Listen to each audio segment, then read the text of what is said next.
Hello everybody out there, and welcome to another episode of the Talk That Talk Show with me, Barry Holmes.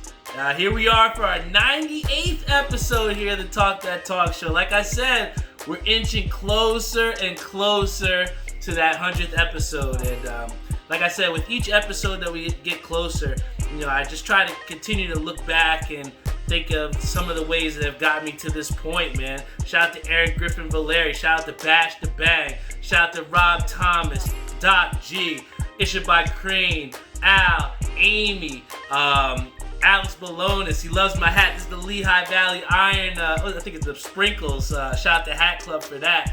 Shout out to Marissa Ortiz, our winner from the raffle last week. But, like I said, with each episode, that we get closer to 100, I continue to try and push forward and give you guys the best episode that I can and continue to build and get better with each and every episode. And, like I said, one of the things that I've been super excited about was the fact of, really releasing these OG10s. And, with the 100th episode, I really was working hard with Tim to try and create these shirts. And we saw that last week we had the OG10 raffle with the pink long sleeves, and we had over 70 raffle entries last week, so that was huge. We're going to try and come into this week again with another option. One of the things that I wanted to do differently with this OG10 was I wanted to give two different options for it, as far as not just short sleeve and long sleeve, but colors as well too. And like I said, I'm just continuing to try different things. And my boy Tim, it's a funny story. We were going through it, and I was saying, I really want to make these pink long sleeves. And he was telling me, you're crazy. Nobody's going to buy pink shirts, man. And sure enough, from pre-orders, we've had more pink pre-orders than the black short sleeves. So, again, I'm just super thankful for everyone that continues to, support my vision and support this dream. And, I wouldn't be here if it wasn't for each and every one of you that continue to listen in each and every week. One of the big things that I talked about last week is how, with Peter being on Birria Bandits, how he started his own local business. I'm all about trying to support local businesses and support your friends and trying to get, them to the next level. And that's why every time you guys put in a raffle, shout out to Reese, shout out to Antoine, everybody, that supported with this raffle. But, like Peter said on last episode, every and all, support looks differently, and it all matters, man. And, one of the things that I said before with, supporting your friends is that you got to do it wholeheartedly. And, I was so excited because, like I said before, my boy Rob took the advice of, using my sponsor to make his own merchandise. And I talked before about just how important that was for me to not only influence him to take the next step in his direction with merchandise, but to actually, think of me as someone that he can listen to and can go to for direction and for influence. So, like I said, I hold my hat on that and trying to be that positive light and trying to be that positive influence for people and to prove to him and to reward him for, his success with his shirt. I decided that tonight I wanted to rock his shirt. So this is his podcast, 3 the Hard Way. I said specifically I wanted to wear it today because it's very, very important to support your friends. And, I think that especially for, Rob as being someone that is very positive as well, too, and, doesn't really ask people for much, I felt like it was super important to come here on the show and show my support because, when I've been trying to gather the RSVP list for, the 100th episode party, he was one of the first people that jumped out saying he wanted to RSVP. So, it's people like that you got to keep around you. And, to show your appreciation, you definitely got to, say thank you and make sure you let those people know that are supporting you. Shout out to George Murray and Brian Cohen on our Facebook live stream. Shout out to K-Sam and my boy Chinks on the Instagram live stream. But, one of the other things that we talk about, as far as inspiration and how, this podcast is starting to help people to see things differently is, I wanted to talk about an experience that I had with somebody named Marissa, who actually just won our raffle last week. But, she's someone that continuously each and every week supports with the raffles, whether it be with t-shirt releases or raffles. She's always trying to lend her, her aid to support with this vision. And, I'm super appreciative of her.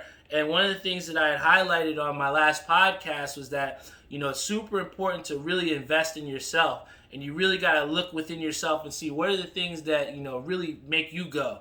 What are your core values? What are the things that you like to do? And then try and highlight that and try and build on that so maybe you can make a career out of that, right? And one of the things that I said previously is that, with the Biden bucks that we got, with our stimulus, what were people going to spend on it? Where are you going to spend it on? I see some people getting TVs. I saw some people getting, different cars. It all depends on what you need and what your priorities are. And I think that, like I said, having lost my job and, having all the things that have happened over this pandemic, the one thing that I've learned is that you have to prioritize yourself and you have to put yourself first. And, for me, I thought it was no better way than to use this stimmy and to use these Biden bucks to invest in myself. And I tell you what, I put damn near all my stimulus into these OG10s, and I decided to make them both sided. I decided to get different colors, get different variations, and it's that self-investment that you can't put a price tag on it. Yeah, it could have taken, X amount of dollars to put, my dreams into motion. But at the end of the day, that self-fulfillment or that ability to say, hey, I put my all into myself and I'm betting on myself. And I think that that's something that a lot of people are afraid to do. And I tie this back into Marissa because, again, I talked about this before, and you never know the type of influence or what type of things that you say that can affect other people. And here we have Marissa, who texted me today, not only to tell me that she went in on the raffle, but she told me that I inspired her to go out and invest some of her money into trying to go into nail school, to try to get herself into a career path for herself. And she told me straight up, she was like, you literally influenced me to go out here and invest in myself. And to get that text message, after a day where I was in the gym, sweating, going crazy, I can't tell you what that meant, because it just means that someone's out there is listening. And I continue to put this out there each and every day because I don't know what else to do. This has become who I am, and this is a part of me. And the fact that I have people like Marissa out there that listen intently to these words on a Friday night, and not only do that, but put those words that I said into motion for themselves, for self-advancement. I mean, that's powerful shit, guys. And as long as I'm breathing, living, I'm going to continue to try and influence this mic, influence you all to, think bigger of yourself and think about what it is that you could possibly get out of life and what is it that you actually do want. Because anything that we want out there is for the grabs, man. And, it's just a matter of whether you're going to take that pitch, you're going to swing it, you're going to strike out looking, or you're going to take that swing and maybe hit a home run. And, I tell you what, I'm always going to go down swinging no matter what. So, thank you to everybody that continues to tune in. Thank you to everyone that continues to believe in me. Thank you to my sponsors, VW Liquors, located at Wick Plaza, Edison, New Jersey. Shout out to Air We Are. Got heating and conditioning and any type of refrigeration. Hit them up over at Air We Are. Shout out to my boy Angelo at 13 and a Half Clothing Company. Doing big things over there. Also along with my boy Savion Gaynor at Sky Dye Socks. Hopefully I'm going to have some fresh threads on the 100th episode from him directly. So looking forward to see what he's going to create special for me over at Sky Dye Socks. Then also want to give a big shout out to my boy Timmy Hugel over at Parlor, helping me to put, my dreams into fruition, and helping my boy Rob Hunter to put 3 the Hard Way onto some shirts as well too. So, want to give him a big shout out. And then also finally, Maria and Joe Snow over at New York Life, helping people to get their financial freedom daily, man. So, it's people like that and those sponsors that are very influential to what I do on a daily basis. And again, those resources are there for you all to use as well too. So, one hand washes the other, both wash the face. All right. So, please take these resources seriously, and they're there for you. Like I said, you all know how big I am as far as, some of my passions. And a lot of those passions lie in these fitted hats, man. I already had a comment on here. Someone liked this hat. It's a minor league team. I think minor league hats are some of the best hats that you can find. And, I think we've definitely transitioned from, The black brims. This happens to be a black brim, but when it comes to minor league teams, I don't mind the black brims because minor league logos I think are some of the most creative that we have.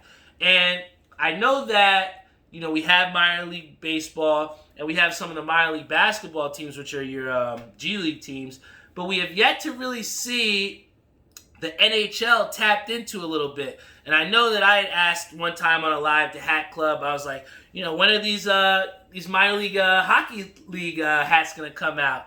And, little to my knowledge that they were in the process of creating their own hockey league line. And, Hat Club is always pushing the limits and pushing for some hot stuff. And, I was happy to see this collection that they had just dropped. And I was able to snag my hands on some really good ones. Got maybe one or two to resell. But these three that I'm going to show you, these are my top three from the collection. I think these are absolutely fire. So, definitely put in the chat whether you like and which one you think is your favorite.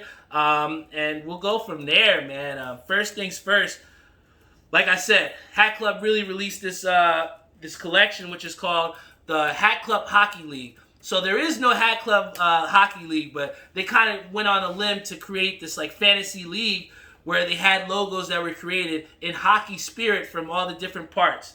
And, some of the hats that were created from this were absolutely fire, right? And one of the first ones that I have here is, I think this one is called Toronto Raiders, all right? Here we have a raccoon on the front, which is absolutely fire. You got the logo from the company that made this on the back. And then also we have the green undervisor. So this is actually a really classic, clean hat. And then we also have the Hat Club Hockey League patch on the side here. And I tell you what, this hat is really dope. Al Harrison, I know you're a big Hat Club guy, and he's one of the biggest Hat Club collectors that I know out there. Put in the chat which some of the Hockey Hat Club League hats you got, man. But this one is hot. I really like how the red pops on this, and what's different with this hat is this is a two-tone. The brim is different from the top. I really like how this hat right here is just a single tone here, not two-tone, and with the green brim gives it that classic look. And they said the reason why they put the raccoon on here is because in Toronto, a lot of the raccoons used to get into people's garbage and raid the garbage. So, I like how much thought was put into this collection here. And, this Toronto Raiders hat at first was one that I didn't want to cop, but as I looked into it more and more, I was like, yo, this shit is fire. So, I definitely got to put that one up there as one of the favorites from that collection. We have Brienne who says, can't go wrong with a raccoon. Digging the Christmas vibe color scheme. Thank you. I like that, Brienne. Thank you so much.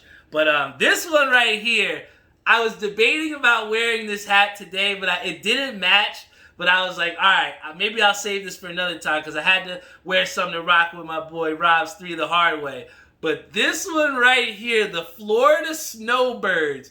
This is absolutely tough, man. I tell you. I love how, like I said, I liked how the raccoon hat was one tone. Here we have the hat with the two-tone. You got the pink brim with the teal background here with the gray undervisor, all right? This is going to see a lot of, when it's the summertime, you're going to definitely see me a lot in this. This is from the Florida Snowbirds, all right? He said, definitely a great concept with these Hat Club NHL. You're 100% right, Al. I was definitely, I forgot to show the patch on the side. Look at the detail here, how you have the pink hue on the side as well, too. But, Hat Club is doing some great things, man. And I think that, again, it's just all a matter of, what is it that you're into or what are the type of hats that you like to pick out and choose.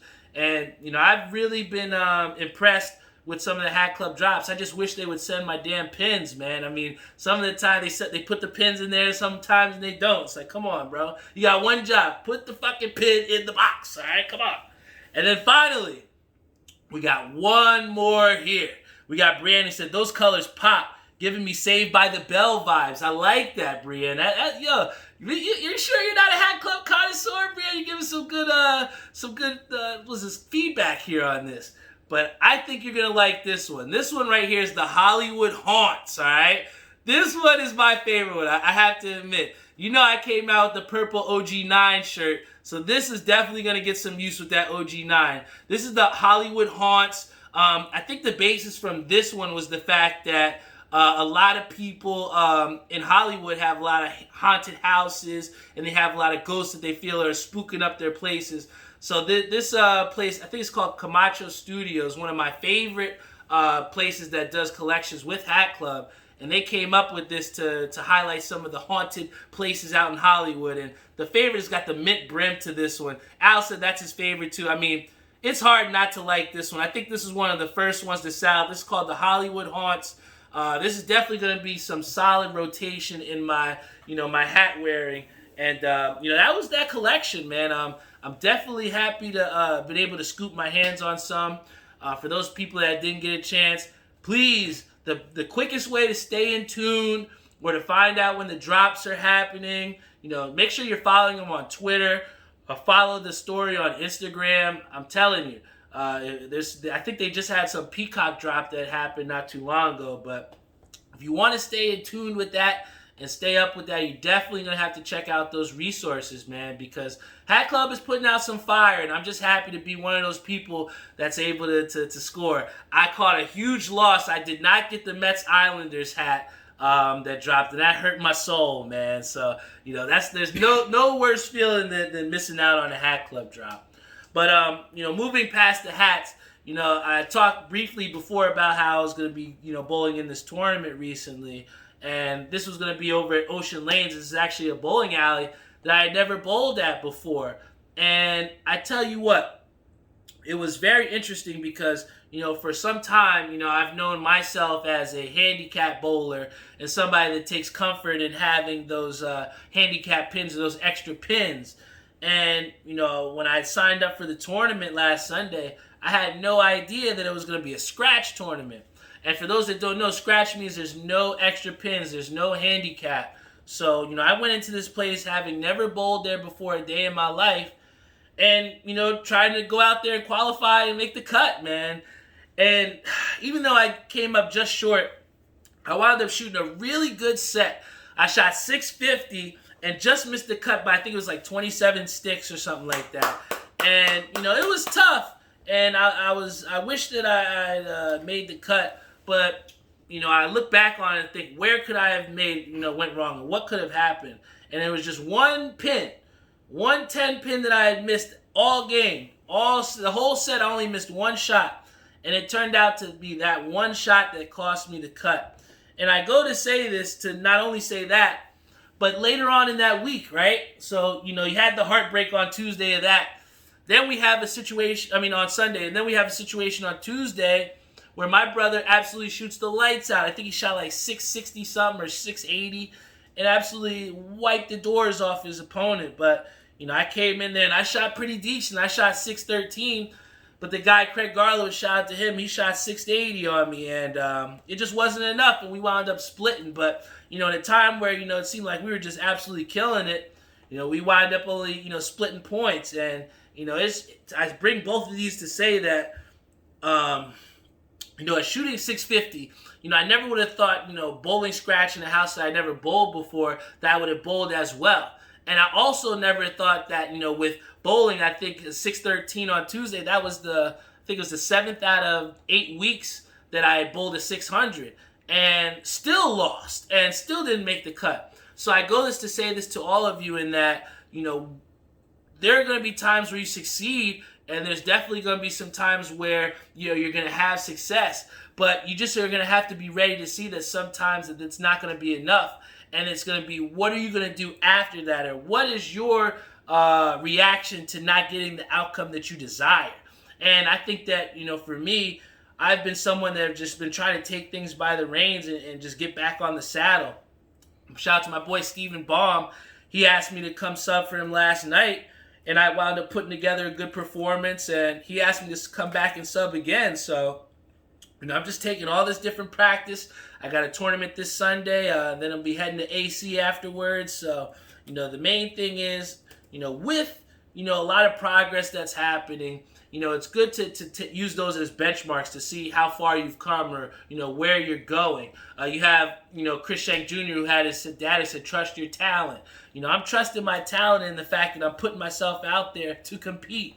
And I think that a lot of times people get comfortable and like bowling in the same places. But one of the things I've prided myself in is just trying to go different places and invest in my game. Taking whatever money that I win from bowling and putting it back into the game, creating an arsenal of balls that I feel comfortable with going onto any lanes.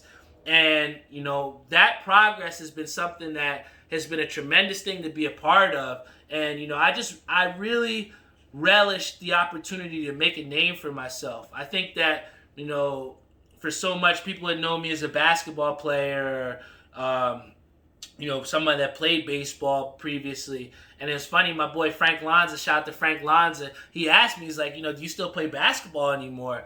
And I had to tell him straight up, it's like, nah, bro. I mean, I play golf and I play bowling. He's like, you're turning into an old man. But I said this to my boy Say before, in that, these sports are traditionally older sports, or people that are traditionally older. But, I find them just as fun as the next person to me, man. And the thing is that, I was talking to my boy Say, and, we were saying again about how we got to leave our comfort zone and we got to try and get out of our normal ways into trying to, I think actually my boy Darius says this. He said to be comfortable, you got to make yourself uncomfortable, And it's that type of, going out to try different things and try different experiences that helps you to build your own core values and build the type of things that you want. And, you're never going to get an idea of what things you like or what things you don't like, or what, interests you, or what are your, what are your support systems, or what are the things that you really believe in, unless you go out there and try it, right? And in my, in aging and, entering the 30s, I never personally would have thought that I would have been a big golfer. I'd be golfing 2 times, in 1 week, or that, I would be bowling in different states and going to different tournaments and placing, you know what I'm saying? But, I say this to say that, we never know what this journey is going to bring. You just have to make yourself open and accessible to what opportunities are out there. I think that if I would have been closed-minded and been like, man, bowling is trash, or, golfing is boring, I'm not going to watch that on TV, then I would have hindered myself from, finding out something I really do enjoy. So, my thing to you guys out there, don't be afraid to go out there and try different things and to see what is it that you like out there, because, this journey of life is a long time, man, and we're constantly learning about, things that we like. I wish I would have picked up a bowling ball earlier on, or I would have learned how to putt earlier on. It would have helped me in my golfing experience, because, one of the things that I do, and like I said, from finding out that I like golf, I've really enjoyed being outside and golfing with new people, getting paired up with different people, and seeing, just like in bowling, there's so many different styles of golf. Me and Aaron were playing golf with this guy last Tuesday or Thursday. And I think his name was Freddie. We were like, this guy's in play Freddie, because it seemed every single ball this guy hit was in play. And he wasn't the strongest guy, but he just seemed to always have the ball in play. And it's just awesome to see the different styles of golf and how different people golf, just like in bowling. And I think one of the things that makes golf so awesome too is that there's so many memorable moments that can happen on a golf course. There was a time where all 4 of us in our golf group, we all had parred the hole, and we made some incredibly tough putts to get the par. And we were like, going back in the golf cart, we were like, man, this is going to be something we remember all for the rest of the day. And then we had a situation with my boy Admiral. I hit a fucking beautiful shot, I think with a 5-iron, landed it right on the green. And, Admiral shanks it over by the trees. And he tells me, jokingly, he's like, yo, man, you got one more chance to beat me on the hole, man. You're going to beat me, you got a real good chance. And I kid you not, Scout's honor, this dude chips the ball in from, I'd say about 55 yards out. He chips it from the trees and chips it in the hole. And I'm like, yo, Admiral, I cannot believe you did that. But it's those memorable moments that happen from golfing that, I really enjoy.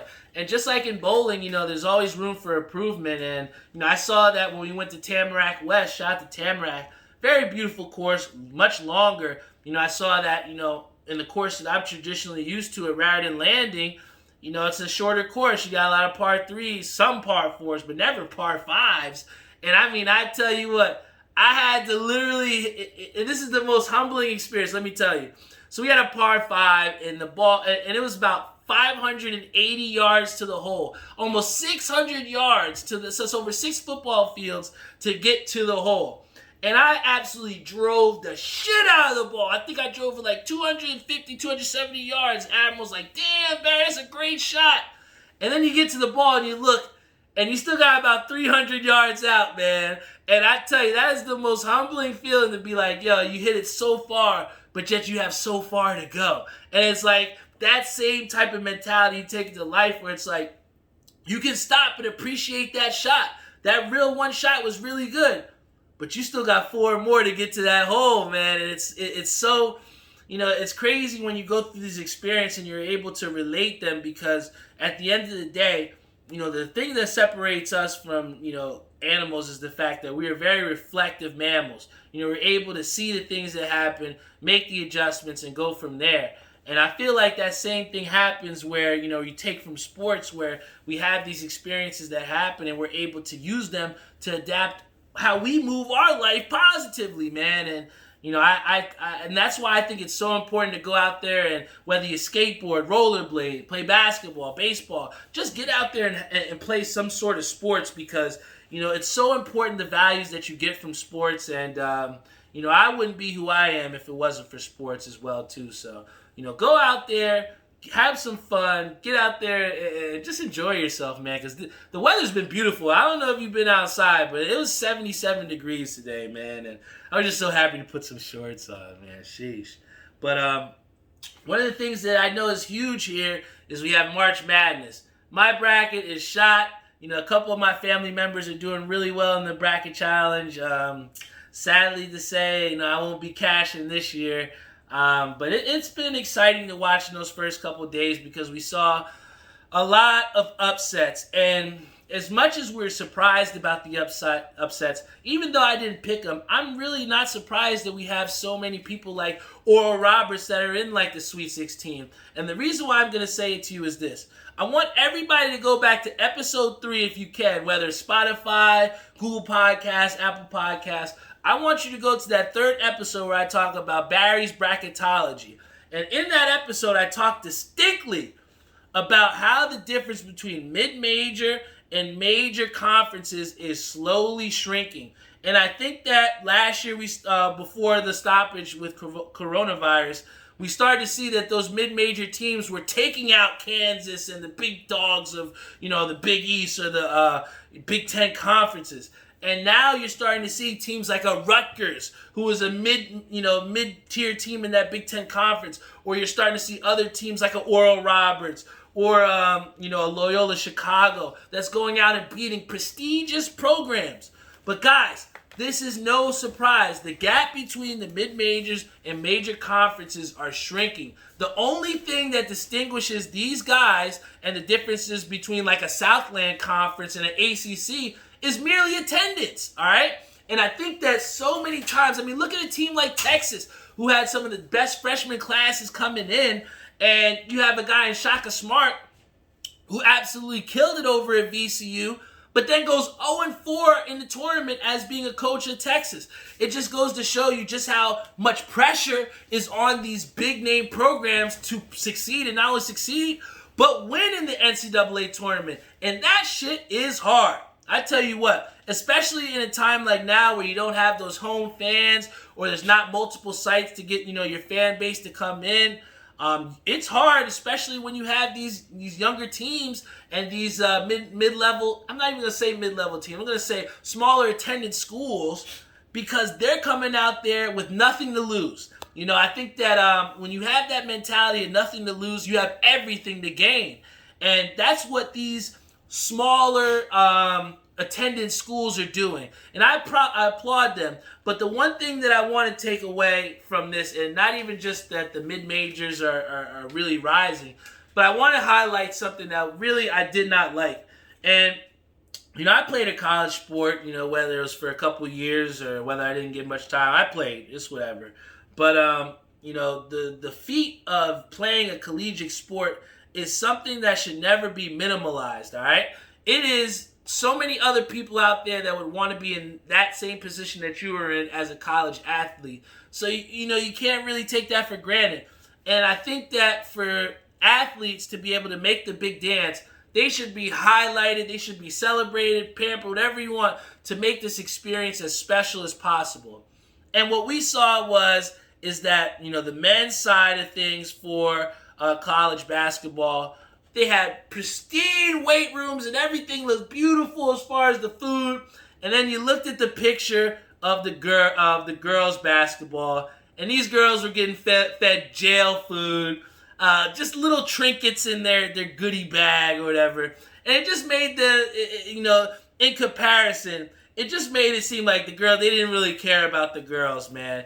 And I think, and I had to really assess this, because what a lot of people are going to say is that, more people watch the men's side of things. When you're bringing in the revenue for the men, of course you're going to get the amenities. Barry's all about the amenities. You guys know that. But, on the flip side of things, and I want you guys to be very, cautious of this and pay true attention.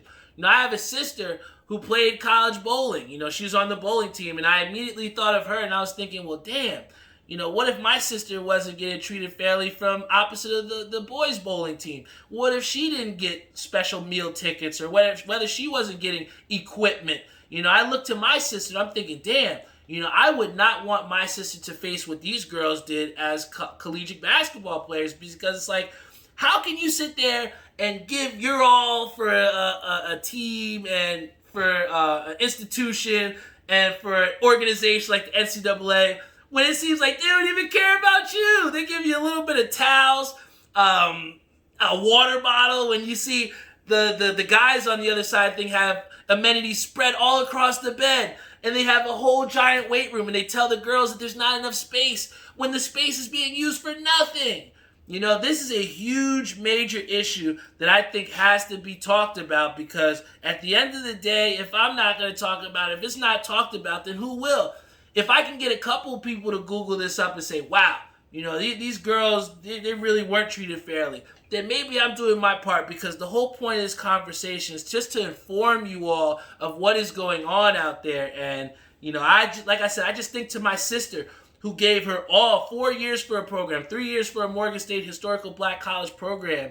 And I just think about, what if she goes to one of those tournaments and she's not afforded the same amenities that maybe a male bowling team is, or not the same amount of practice or the same amount of equipment. And I just think that has to be equal across the board, because, if that's not the case, then what are we teaching our student athletes? We always talk about, how sports are supposed to mold these players and mold these adults to be successful beyond. And if we're teaching these student athletes that they're not even equal with the people that stand on the other side of them, how can we expect them to live successful lives as athletes, man? So, like I said, this is just something that was touched on me, and I thought it is very important that you all please take a look into this and see that, there's definitely a disparity in, just how we treat female sports than how we treat from male sports. And it's something that definitely has to be looked at and definitely revised, because, they play just as big of a role as, our men's teams in the big dance, man, for sure. We have Brianne Pearson says, thanks for speaking out on this matter. All of your points are 100% valid. And this is what I speak from my heart, you know what I'm saying?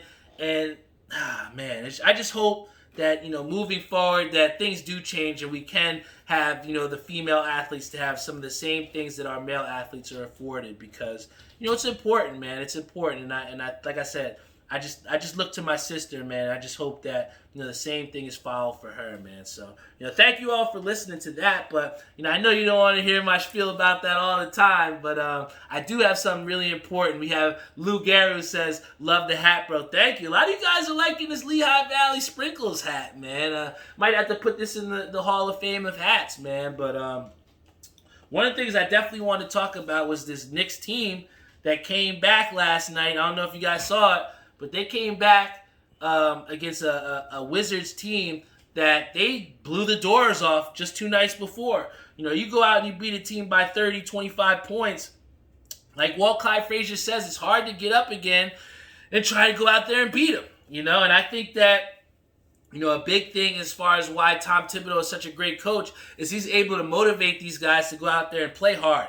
And I see this Knicks team playing extremely hard, and last night was a reflection of that. You go down about 15, 20 points.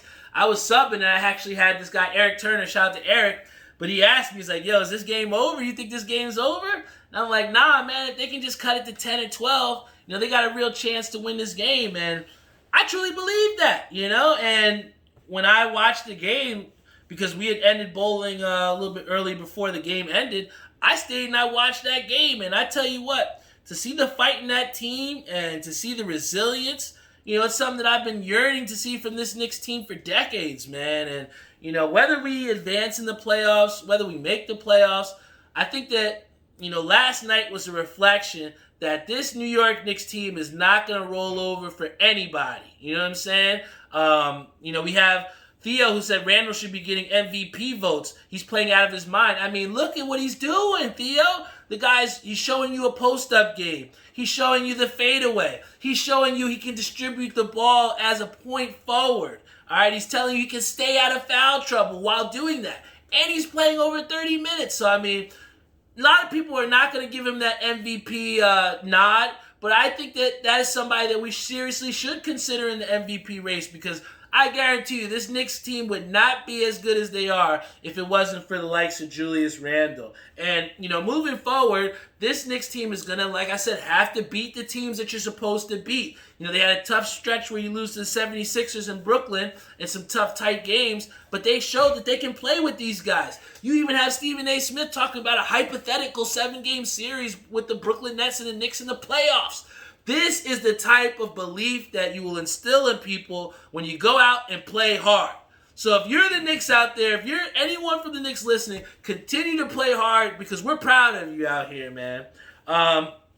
Last thing that I definitely wanted to talk about that I was actually super pumped to be able to do was I got a chance to go to a Devils game, and I hadn't been to a Devils game in a long time, man, and I was very interested to see just how things would be. And, it seemed like everything was pretty much normal, man. We just got to go into the game.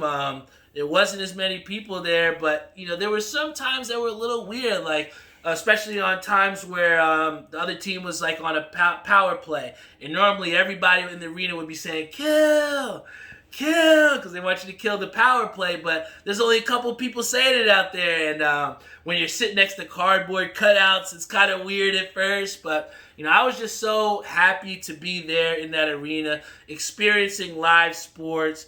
And I tell you what, man, moving forward, that Devils game only got me more excited for the possibility to go to see a Mets game. I think the biggest thing about, spring coming on and the likes of maybe summer after that is just baseball coming back. And, whether we're at 10% capacity at these baseball games or, whether we have X amount of people there, I just hope that I'm going to be able to take my way up to Citi Field. Maybe not the 7 train this time, but, I definitely want to go up there. I'm going to have some tickets to see the Mets-Phillies soon. And, like I said, live sports is back. And, being able to sit there in the Prudential Center, just made me really excited.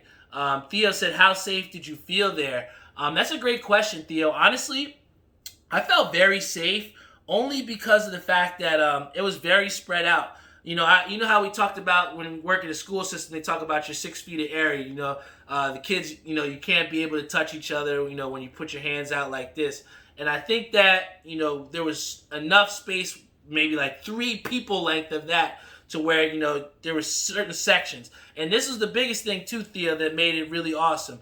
I think one of the things that a lot of people are afraid of, especially when you go to these sporting events, is how you exit. I mean, think about when you try to leave a Mets game. A lot of people leave early because it's a madhouse trying to get out of a game to maybe catch that 7 Express back, or whether you want to hit the parking lot before you get log jammed. And one of the things that the Prudential Center did that I'm interested to see that maybe Citi Field does moving forward is that they dismissed by section. So you couldn't just go out and leave to leave the arena. They actually dismissed you by section. So you had to wait for your section. Luckily, I was in the press. Well, not the press, but I was in the suite the sweet box is beautiful. And while we waited to get called to leave, I got to watch my Knicks game in the sweet box, so that was awesome. But again, I think that's really safe, and I think that's a good alternative method to try and dispelling the madness. And then I think also what they did too was, on top of certain sections being allowed to be dismissed, also certain sections had to come in certain entryways and then exit certain entryways. We had to come in by the Brodeur statue, but then other people came by the Edison Place side. So just the fact that they're able to control the flow, I think that makes it a lot safer for people to go to see live sports. I also think the fact that you don't go get a beer anymore. They bring the drinks to you. They bring the food to you. It also helps for the experience so that you can go and enjoy the game. I mean, how many times have you... I mean, I'm not a rookie, so this doesn't happen to me. But I remember distinctly my boy Jeff, when we were at a Mets game one time, this guy went to go get Shake Shack because he couldn't wait. And the homie didn't come back till the 6th inning. So it's like, to be able to have that food brought back to you and not have to miss any of the game, that's something that I enjoyed. And I think that, someone like Jeff, who also likes to enjoy the food and the surroundings of certain places, I think that'll help as well too. But yeah, don't be afraid. I think another thing that they said too, for the Mets when I go, I think you have to take a COVID test, and you have to test negative 2 days prior to going. So, they're just taking the precautions and to make things safe. And, I'm just excited to go out there and support my team, man.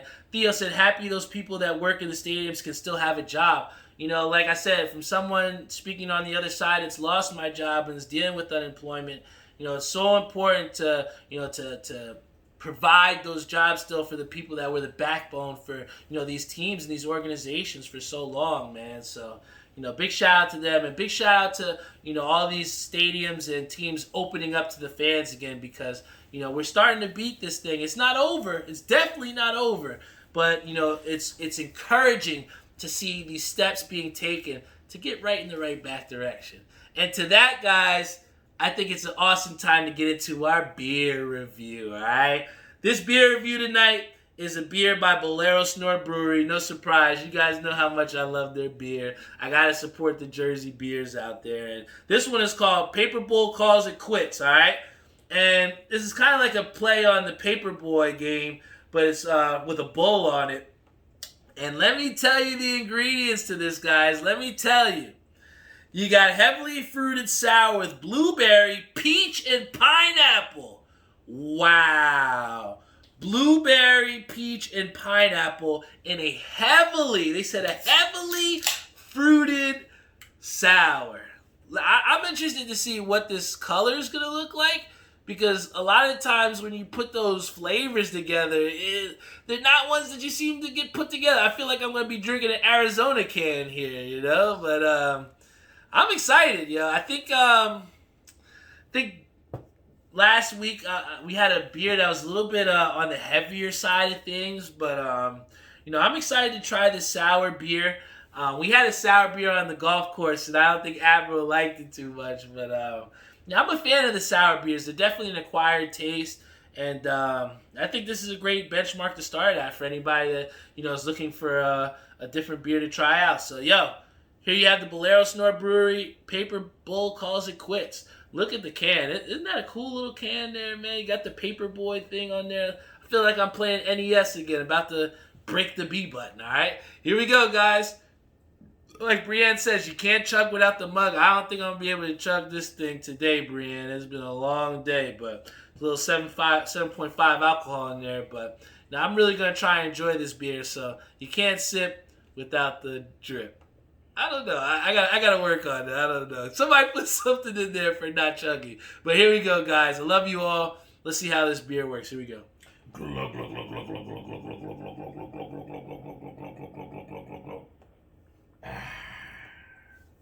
Guys, that was really good. I tell you what, man. Carl Sanders said, guess what, y'all? It's good. Watch. Carl, I'm sorry, man. The beer is good. Again.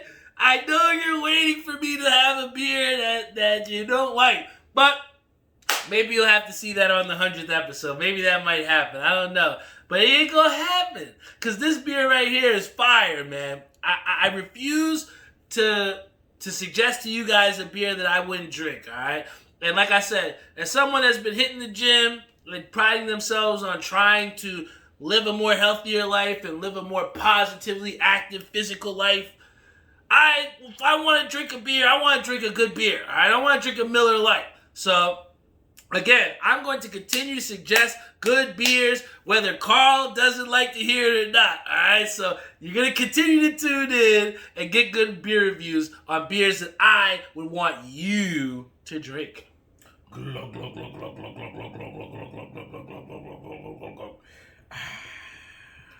Whew. Yes. That about does it for our show today, guys. No guest today, just all Barry. And like I said, I thank you guys so much for continuing to tune into this show, continuing to believe in me. And if you ever get bored and you want to check out another podcast, check out my boy Rob Hunter over at 3 The Hard Way. He has a great show with him and his brothers. And, they break down some sports topics, and it gets pretty heated. And it's really a good show to check out. So definitely check them out over at 3 The Hard Way.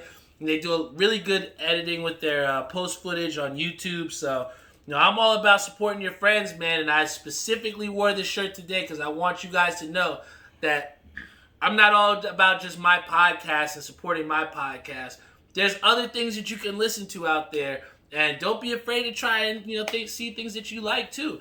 I might have opened the door for podcasts for you, and I told, somebody out there that the one thing that I really like about podcasting is that, it's so broad, and there's so many different things that you can find, and there's so many things to talk about, and that, can interest you from podcasting. So, it's something that I found that I truly do love. It's something that I enjoy coming every week and hitting you guys with, and I've already went through 98 episodes, so next week is 99. We're going to do the pop-up shop at Majestic Lanes where we're going to have the store set up where you can get some merchandise. We're going to have the show live 8:30 April 9th. And then I'm going to have a bowling party, man. It's going to be so much fun. We're going to be bowling till the end of the night and maybe a little after party in my crib. Who knows? But, this is the 100th episode on April 9th. Each episode leading up to it has been, just as special. And, I wouldn't be here if it wasn't for each and every one of you out there that pushes me and asks me, what am I going to talk about? Or, what do you have to look forward to? Or what are some things that, I'm going to hear about? And every time I hear those questions, it continues to have me motivated to continue to, push forward, come with different things and just really, truly be the best podcaster I can for you guys. Oh, Brienne said, just booked my hotel room yesterday for the extravaganza. Yes! Brienne is coming for the 100th episode party. Let's go. Guys, this is going to be a great one, man. Anybody that's RSVP'd, I hope that you are able to make it. And if we do hit capacity, I promise you this won't be my only bowling event. And I'm going to try and do some more events like it. Not even just because it's the 100th episode, but I just want to enjoy doing the things that I like. And I want the people that mean the most to me to be enjoying them with me. So I look forward to that 100th episode party with y'all. Before I close out the show, we definitely got to do this raffle for the OG10. I said I did a raffle on the OG10 pink long sleeve last week. So this one will be for a black short sleeve OG10 shirt. Just going to be waiting for my dad to bring over here this wheel spin. And we're going to spin the wheel here on the show tonight. I want to thank you everybody again that participated in this raffle. You guys have really been pushing forward and making these raffles a lot of fun, not only for me, but for the viewers out there as well, too. And, look for more things like this at the 100th episode, too. We might have some mystery game raffles, too, for some pins. So, guys, I'm just happy where this show is going. I'm happy with who I am. I'm happy with, you all for continuing to believe in me. And I'm happy to do things like this where we go here and raffle some really dope merchandise. So I'm going to spin this wheel here. And let's see who got themselves an OG10 black short sleeve. And the winner is Brianne Pearson! Oh, shit! Brianne Pearson! You just told us you're going to the 100th episode party. You can now come at 7 p.m. and pick up your OG10 short sleeve shirt at the pop-up shop that we are going to be running at Majestic Lanes. She just earned herself a black short sleeve. Guys, Timmy Hugel sent me the prints for those black short sleeves. I know a lot of people want those pink long sleeve shirts, but that black short sleeve shirt is going to be absolutely fire.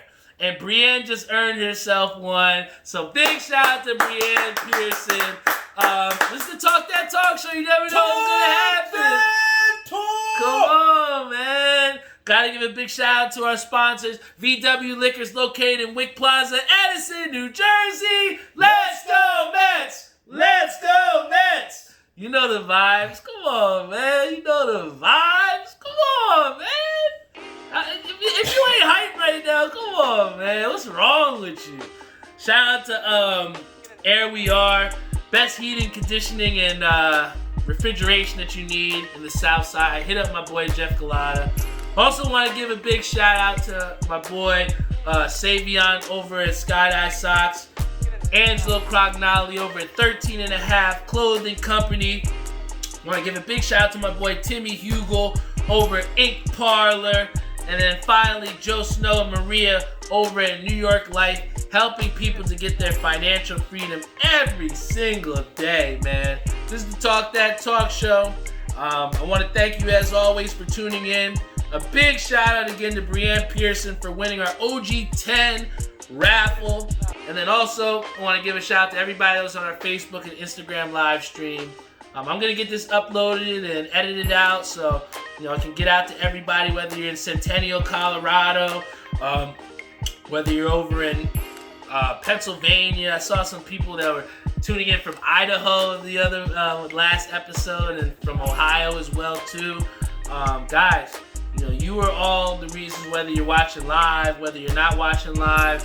You know, you're the reasons why we average over 150 downloads an episode now, and you know, a lot of people are tuning in on Facebook, whether it be Facebook, Instagram.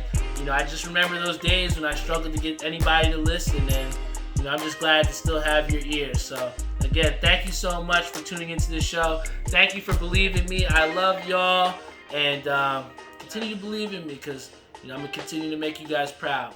I love you all, and I'll see you next week. All right.